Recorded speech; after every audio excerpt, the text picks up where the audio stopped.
Hello everyone and welcome. Are you currently looking for a simple way to insert images into the digital workspace of the Optitex software?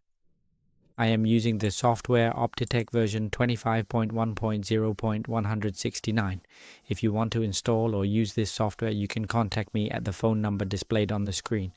And if you've made it to this video but haven't subscribed to the channel yet, please hit the subscribe button right now to support Dinh Duy Cuong's channel. Next time, I will share many more useful tips and knowledge, so you'll get notified. If you are looking to insert an image into this specific workspace, here is exactly what you need to do. This is the basic user interface that you will see when you first open the Optitex software. To begin, please navigate over to the View menu at the top. Then proceed down to the 3D section and select the 3D window option. Open the shutdown section. You can also use the shortcut key, which is the number 9. Also open the shutdown manager for me. Right click on the gray area up here. Then add the view for me. Alright, okay. Now, let's find a perfect image to insert. You can go to Pinterest. Find any image you want to insert.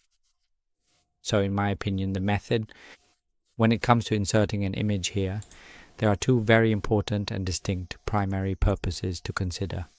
First, you insert the image so you can see it clearly and carefully design your work based on that specific visual reference, which means you are creating a pattern by following that image. The second purpose is that you can copy patterns from others when they take photos, and you can then faithfully replicate those intricate designs in the software by tracing with your hand, for example, just like this. If you want to get images like these, you can go to Pinterest.com to find a pattern from someone else. I think this is exceptionally useful and highly practical for those who are just starting to learn pattern design. You can go to this site and at first you'll search for a pattern from someone, then copy it. For example, take a look at this shirt here. But try to find a shirt that is laid completely flat, then copy it, and it will make the whole process significantly easier and more manageable for you to manage. To achieve a higher level of accuracy, the measurements will be more precise. However, if you want the measurements to be absolutely 100% accurate, it's actually very difficult. Because when you take a photo like this, it becomes quite challenging to determine exactly what the measurements are, right? So, let me give an example. Let's consider the case of a tiered marketing dress. Alright. I'll use a basic bodice like this as an example.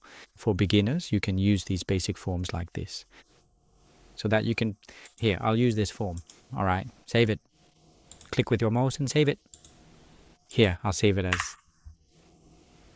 some name. For example, I'll save it as number 1. Now let's open this window. Okay, so the first thing you need to do is create a rectangle for me. You create a rectangle, not with the mouse, and draw a rectangle there, okay? You can name it whatever you want, but the size is important. For example, you should set the size to around 100 by 100. This video is a bit long, so you might need to be patient and watch it carefully. If you miss any steps, you won't be able to do it. And when we're learning, we should also make an effort to sit down and watch, right? Watching is just a normal thing, right? We're watching to learn after all. Alright, so once you've created a detail like this, if you want to hide the thread channel, you can go into the view section to hide the thread channel, okay? Here, you click on the baseline section up here. You hide the thread channel. You can hide the text too. Hide the text as well. Hide all the text. Alright, there. So it looks flat like this, right? Once you have completed that step, head over to the Shadow Manager window. You'll click on the line down here, the line called Arctic. First, go ahead and click on this specific line. Then, take a moment to look at the shadow column located over on the right-hand side of the screen. Then you'll click on the Add Layers section. Click on it. Alright. After that, select the image you just downloaded. For example, like this. Or you can choose another image. Then you'll click Open. Now you'll see here, there's a dashed outline image here. Actually, it's already been added, but we just haven't displayed it yet. So look up at the top. Earlier, when I showed you, it was about getting the view section up here. Click here and select this view section. There's a This line here is the button shadow. Look at this icon, this button shadow. That's it, this button shadow. Click on it. All right. You'll see that your image will be displayed in white like this.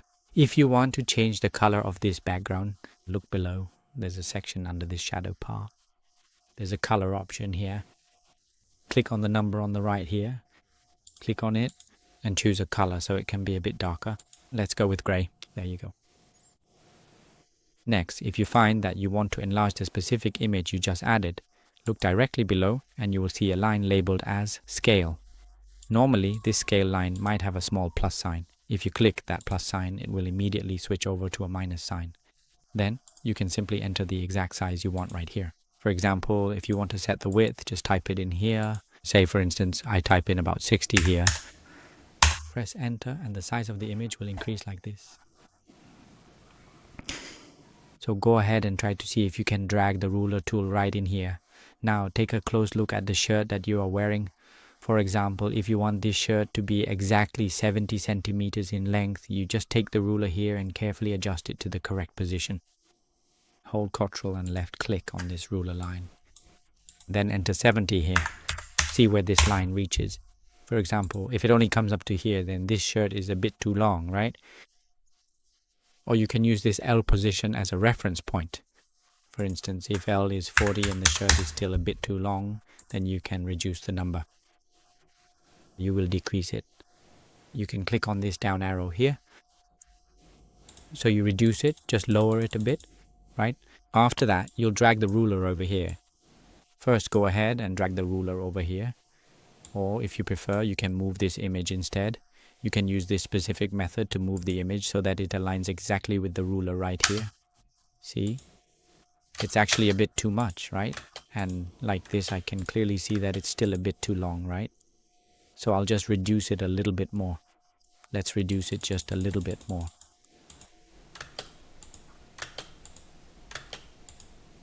Now looking at it like this, it's actually a bit too short, don't you think? So I'll go ahead and set it right here, maybe 46 or 47. Yeah, this is now about the approximate size that you are looking for, right?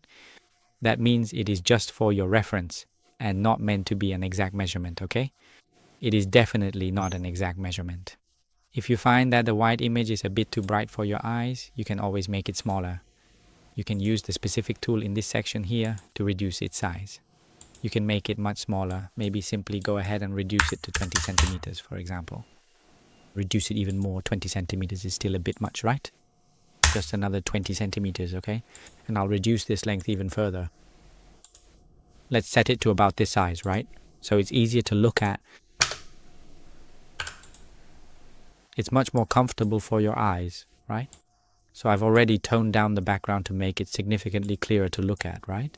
As for this size, you can adjust it back, for example, lower the waist here to 40. When you set this size, the L to 40, and it looks like this, then you need to increase the size of this image.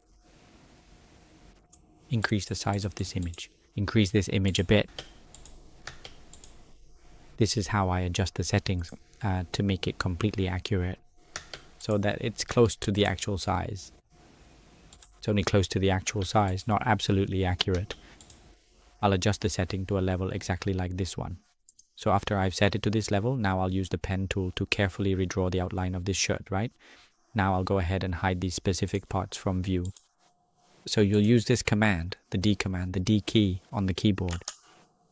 The D command is this pen tool. Then you click on these points to draw. If you want to draw a curve, hold Shift to draw along this line. This is one way that Alternatively, I could choose to copy someone else's outline by extracting the structural outline from another person's existing image, right?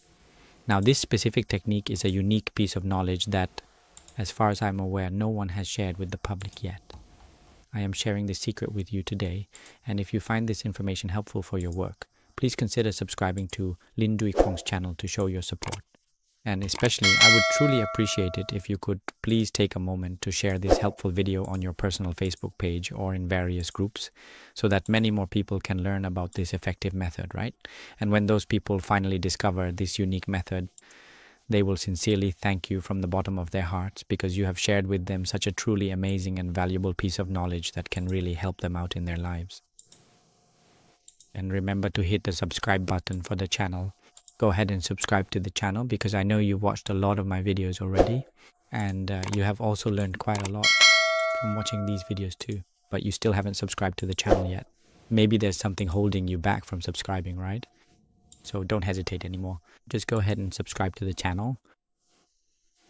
Make sure to subscribe to this channel right now, because the benefit is that next time I upload a new video, you'll receive an instant notification on your computer that I've just posted a new video, and you can watch the whole thing right away. And share this video. Besides that, if you want to be able to become truly proficient in this Optitex software or any other similar software, you can visit my official website online to check out the available courses.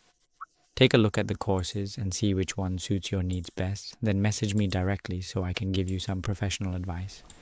There are a lot of different courses on my website for you to choose from. Now let's continue with the lesson. You will press Ctrl plus B for me, Ctrl plus B, and then you will carefully extract around these lines to separate out these pattern pieces effectively. Previously, there were a large number of people who really wanted to know how to properly insert an image into their projects, but it seemed that no one was sharing a clear method on how to do it anywhere, so today I am going to share the exact steps with all of you. I'm sharing this with you, so please support me by subscribing to the channel. So we've now successfully copied the pattern from the image of the pattern. From the image of the pattern that you downloaded from the internet, you can immediately copy someone else's pattern. And you can also conveniently insert your own images, custom design images, or your design images into this window. If you want to extract the shader parameters, you just extract it again. If you want to insert design images, you can simply create another image, right? Once you have finished that particular step, you can utilize this specific command to import and carefully place your custom design image. For example, I will insert this specific design image right here. These are some samples taken from our professional 3D design course. If you want to check out the 3D course. Okay, let me demonstrate this for you so you can see that in the 3D course there are various comprehensive sections like the one shown here. There are a lot of different topics covered, including the art of carving, for example. If I insert this detailed carving reference image here, I put it right here so that later on I can look at it while I am designing. For instance, if you want to adjust and significantly increase the overall size, as I just showed you, you can easily increase the size. There, increase the size like this. See that? So when we put it in here, we can look at the image, right? We carefully observe the image during the entire process of designing, so the whole experience feels incredibly intuitive, isn't it? That's it. Alright, remember to subscribe to the channel to support Dinh Duy Cuong's channel. Okay, goodbye and see you in the next sharing videos.